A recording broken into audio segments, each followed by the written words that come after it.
questions on topic to what the DA and the civil rights attorneys are going to be talking about today. We'll do a Q&A at the end, and we'll have some Spanish language. Okay?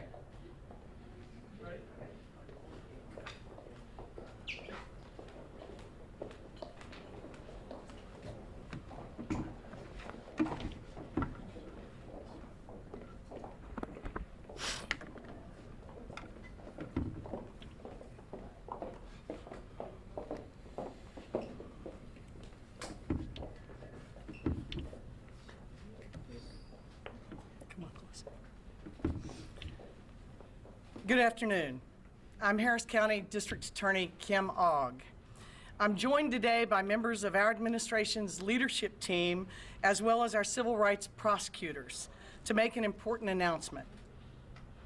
On January 28, 2019, members of the HPD Narcotics Squad 15 breached a residence located at 7815 Harding Street. That residence was occupied by Regina Nicholas and Dennis Tuttle. Both Nicholas and Tuttle were killed, and during that breach, 4 members of the squad shot.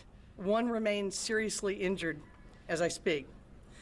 HPD Narcotics Division Squad 15 entered the Harding Street home under the authority of a search warrant obtained that same day by former HPD officer Gerald Goins, a member of the squad. The search warrant was signed by a City of Houston municipal judge pursuant to an affidavit that had been prepared and presented by Officer Goins. The warrant was never presented to nor reviewed by any member of the District Attorney's office. The type of search warrant requested by Officer Goins was called a no-knock warrant. A no-knock warrant is a search warrant that authorizes entry into the target location without first knocking and announcing the presence and purpose of the officers executing the warrant. In order to get the municipal judge to sign the no-knock warrant, former HPD officer Goins made numerous false statements in his affidavit to the judge, including that a 2-week narcotics investigation into alleged narcotics activity at the residence had just been concluded, that a confidential informant had made a successful buy of heroin from an unknown 55-year-old male the previous day at the residence, that the alleged drug seller carried a 9mm handgun, thereby making a no-knock warrant necessary, and that knocking and announcing the officer's presence would be, quote, dangerous, futile, or would inhibit the effective investigation of the offense. A search warrant issued by a magistrate is a government document. In order to execute the no-knock warrant, a tactical plan was devised and prepared by former Officer Goins in anticipation of the raid on the Harding Street residence. The tactical plan was to be carried out by Officer Goins and 10 other members of Narcotics Squad 15. During the briefing about the tactical plan, former Officer Goins reiterated to his fellow squad members that the male in the residence was known to carry a handgun in his waistband and that there was a large dog who could pose a threat at the residence. At approximately 4:30 p.m. that same day, January 28, 2019, Narcotics Squad 15 breached the residence by force. In the immediate action that occurred, once the door was opened, Regina Nicholas, Dennis Tuttle, and their dog were killed. They were killed by members of Squad 15 as they executed the warrant. The cause of death, as confirmed by the ME, was homicide, multiple gunshot wounds to both victims. 4 members of HPD's Narcotics Squad 15, including Gerald Goins, were also shot. As far as who's responsible for those officers' injuries, the Texas Rangers have assisted us in this portion of the investigation, and I want to thank their director, Colonel Steve McCraw, for aiding us through their expertise and support of our attorneys' efforts. Their findings will be presented to the grand jury, who will begin hearing this case in the next few weeks. 2 days after the raid and the killing of the civilians on January 30th, then Officer Stephen Bryant wrote a supplement to the original offense report, also a government record. In that supplement, HPD Officer Bryant claimed he had previously assisted Goins in the investigation of Harding Street drug dealing, and that he had done so just the day before, on January 27th, the day that Goins claimed a confidential informant had successfully purchased heroin from an unknown 55-year-old white male, that eventually being Mr. Tuttle. Bryant's claims were false. He further fabricated that 2 days after the raid on the Harding Street residence, that he, quote, recovered a plastic bag that contained a white napkin and 2 small packets of a brown powdery substance that he knew, based on his skill and expertise, contained heroin. Bryant claimed he recognized the drugs as the same drugs allegedly purchased by Goins CI the day before, January 27th. That was false. In an interview subsequent to the HPD investigation, Goins later admitted, 1, there was no confidential informant who purchased drugs at 7815 Harding Street. 2, he claimed instead that he personally made the drug buy. 3, he affirmed that Steve Bryant never made any identification of the substance alleged to have been purchased at 7815 Harding.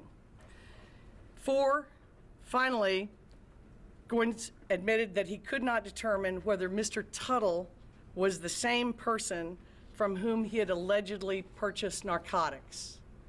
Officer Goins was injured. The interview was taped. He answered in writing. Because false information was provided to a magistrate in order to secure a search warrant, Goins' actions violated Texas Penal Code 37.10, tampering with the government record, a second-degree felony. Because the execution of the warrant resulted in forced entry into the home at 7815 Harding by armed police officers, members of Goins' own squad shot and killed Regina Nicholas, Dennis Tuttle, and their dog. Under Texas law, if, during the commission of one felony, in this case tampering with a government record, a person commits an act clearly dangerous to human life, execution of a no-knock warrant by an armed squad of police officers into a private residence, that causes the death of another, in this case 2 deaths, it's first-degree murder. We call that felony murder. Today, we charge Gerald Goins with 2 counts of felony murder. We've also charged former HPD officer Stephen Bryant with 1 count of second-degree tampering with a government document. And these charges are based on the fact that then HPD officer Bryant's false representations on his offense report, which the evidence will show were intended to support Goins' actions, were false. But because Bryant's actions occurred after the raid and the killings, he is charged with 1 count of second-degree tampering. The intent of the false entry was to defraud HPD investigators, supervisors, prosecutors, and the public. This morning, a judge signed arrest warrants for both defendants. Instead of executing those warrants, we contacted Goins and Bryant's attorneys, and we've agreed with them that they have until 3 p.m. today to turn in their clients. Both surrenders, I believe, are in progress. A Harris County grand jury will shortly begin to review all the evidence that's been gathered in the case. to determine if further charges are warranted against either Goins or Bryant, if they're authorized against any other officers, and to review extraneous claims against Goins which have come into our office directly from the street. Their job will be, along with ours, to determine if a greater pre-existing problem existed within HPD Narcotics Squad 15. The Houston Police Department handed over their complete investigation on May 22nd, and I anticipate that our investigation will continue through the remainder of this year. Prosecutors have been and are currently going through 14,000 different cases related to these officers. And I can tell you that after having talked with our leadership amongst ourselves, we have not seen a case like this in Houston. I've not seen a case like this in my 30-plus years of practicing law. We recognize that the community has been violated, and I want to assure my fellow Houstonians and other residents of Harris County that we are getting to the truth. You have heard chapter 1. Each day, we uncover more. And with each fact, we work towards doing justice. The breach of the public trust gives us great pause in this case because our democracy depends on the public's trust of law enforcement and their courts.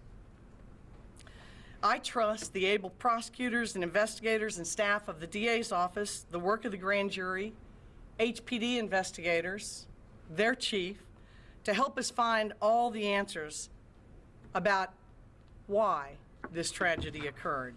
We know how it happened. This is action number 1 in what has already begun to be an in-depth review of HPD Narcotics Division and specifically Squad 15. We recognize that our duty is to the people of this county and that while today the focus is on Gerald Goins and Stephen Bryant, there may be more to the story. I want to thank the law enforcement officers and investigators from HPD and their internal squad. I want to thank the chief of police. I want to thank our prosecutors. I want to thank DPS and everybody, the investigators of the DA's office who worked to bring these charges together. When the public trust is violated in Harris County and the people are wronged, we investigate, we prosecute, and we hold offenders accountable, regardless of their position, the size of their pocketbooks, or the uniform they wear. And Houston is safer because of that. Questions? Why is this not indicted as capital murder, or could you explain the difference in why it wouldn't be capital murder versus felony murder if it was during the commission of another crime? You know, the grand jury has not elected a final charge. We brought charges directly today because we felt that that was the best course of action in terms of setting off the rest of the formal investigation with the grand jury. And while they can consider capital murder, the difference is the specific intent required to set out and murder people. In this instance, we believe that the evidence shows that during the commission of one felony, Goins committed acts clearly dangerous to human life. It makes it murder, but capital murder could be considered by a grand jury. District Attorney Ogg, there was so much of a specific type of narrative that came out the night of the shootings and thereafter. When you look back at that period of what was said by officials and what your office was able to uncover, what goes through your mind after you announce those 2 indictments?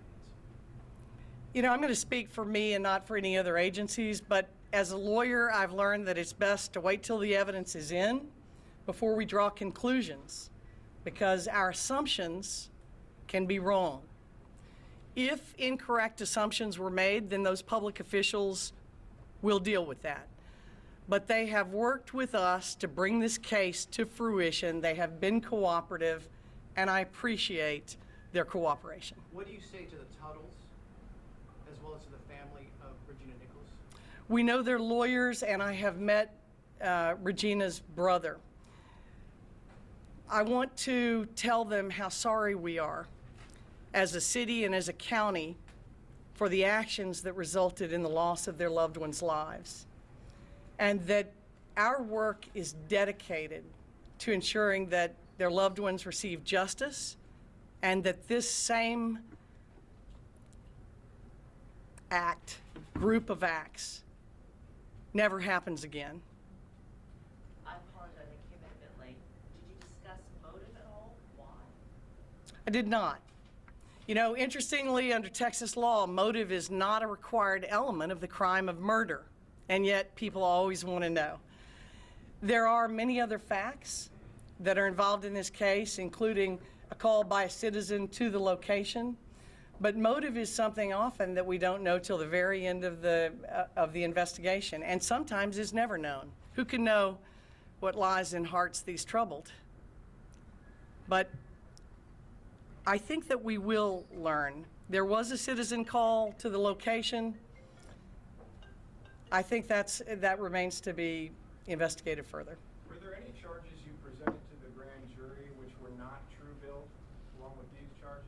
This has not been presented to the grand jury, Joel. This has been directly filed by us, as we hold the authority and ability to do that. It will all be presented to a grand jury as part of the complete investigation on the shooting of the Tuttles, the shooting, well, both of them, the shooting of the police officers, and other information about the squad. What does it say that you took that step? You didn't present to a grand jury first, but you made a direct charge regarding these officers. What it says is that this is a case like no other that we've seen. We handled it in a way we thought most appropriate, and we felt, based on the safety of the public, the safety of the confidential informants that were used in this case, the fact that the defendants both have active passports, have access to their retirement money and their drop files, that it was important that we let the public know we had brought charges now, and that while the investigation goes, the public could rest assured that they were safe. Are the two officers in state? You say they're surrendering. You've been working with them. Are they in state surrendering at these offices, or are they coming in from out of state to surrender? They're here. And of course, our team had eyes on them starting early this morning to ensure that should either one of them decide not to surrender, that we would be there to prevent that. We, of course, had backup from HPD. We are not first responders, but our folks have had eyes on them all morning. HPD's waiting in backup. And it's my understanding from both lawyers that they are surrendering. Have you formulated a bond recommendation for Mr. Goins? We have. We're asking for $250,000 bond on each count against Goins and $100,000 on the count against Bryant. I anticipate that there will be a bail hearing this afternoon, perhaps. The cases have landed in the 228th District Court. It looked like there was some, maybe a couple of courts where the cases had gone, but as you all know, the lowest cause number attracts, and we believe that's in the 228th. So we anticipate a bond hearing either later today or in the very near future. That's what the lawyers have asked for. We noticed that. Do you know what prompted this raid? What was the theory for these officers to create, fabricate evidence, and present it as a warrant? So without going into Officer Goins or Bryant's motives, which I'm not prepared to do right now, I will tell you that the narcotics squads exist to investigate narcotics crimes in a neighborhood, that this address had come to the attention of the narcotics squad because of a neighbor, but what Goins did or did not do has not been revealed, and I don't intend to talk about it today. I can tell you that they entered the evidence on the sworn word of Gerald Goins, that a confidential informant had purchased heroin at that address the day before, and we know now by Goins' own admissions that was false. He claims he bought the drugs. We don't. Go ahead. No, you go ahead. Just two questions. Is that confidential informant that Goins originally named cooperating with you in this investigation? She has cooperated with the investigating officers from HPD, and we anticipate continued cooperation. And we noticed former Chief McClellan is here. Close. It's Chief Bradford. Sorry. He preceded, no, it's quite all right, he preceded McClellan. Both he and former council member Gracie Sines have joined our leadership team. I welcome their expertise. They've both held public office. Of course, Chief Bradford has been the former chief of police, and I think both have contributed significantly to the brain trust that is this leadership. I rely on these individuals that you see around me every day. These are not solo decisions that we pop off. We get together, we communicate. I can tell you they are the hardest working group of public servants in town. And I'm very proud of their support and their actions through this entire ordeal. Can we have a statement from Mr. Perez? Of course, yes. Can you let me finish answering the questions in English, and then we'll have Ruben step up. Yes, sir. How far back are you looking? I know the police department's investigation went back 5 years. Are you going back farther? Give us a scope of what you're looking at. Right now, we're looking at those 14,000 cases. They do exceed the 5-year time limit. I will tell you that in the 2,000 or so cases that have been the product of Gerald Goins' narcotics career, that we have agreed with our post-conviction group and our conviction integrity group to review those cases. That's where we are. This is a complex investigation and a very close one because of the parallels that you have along with HPD in other areas. This said, because of those difficulties at times, was there any type of immunity granted to any members? No. No immunity has been granted.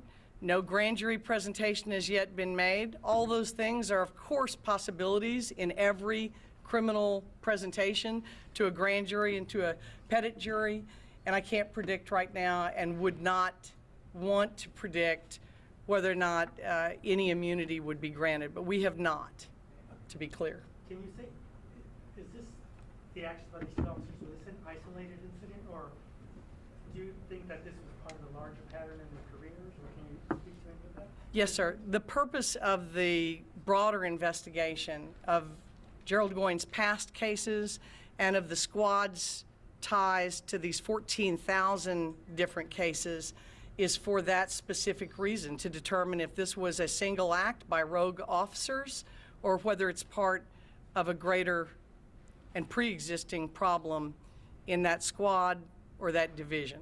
But I'm not prepared to, in any way, either affirm or deny that there are other actions besides these. I can tell you, though, we have had individuals contact our office who have had prior contact with Officer Goins, and there are other complaints that we are reviewing. Do those include stealing money? They do. What about drugs or guns? They do. For both Goins and the other officers? No, ma'am. Just Goins. At this time, I'd like to welcome Ruben Perez. He is the Bureau Chief of Special Crimes, Harris County District Attorney's Office. Ruben?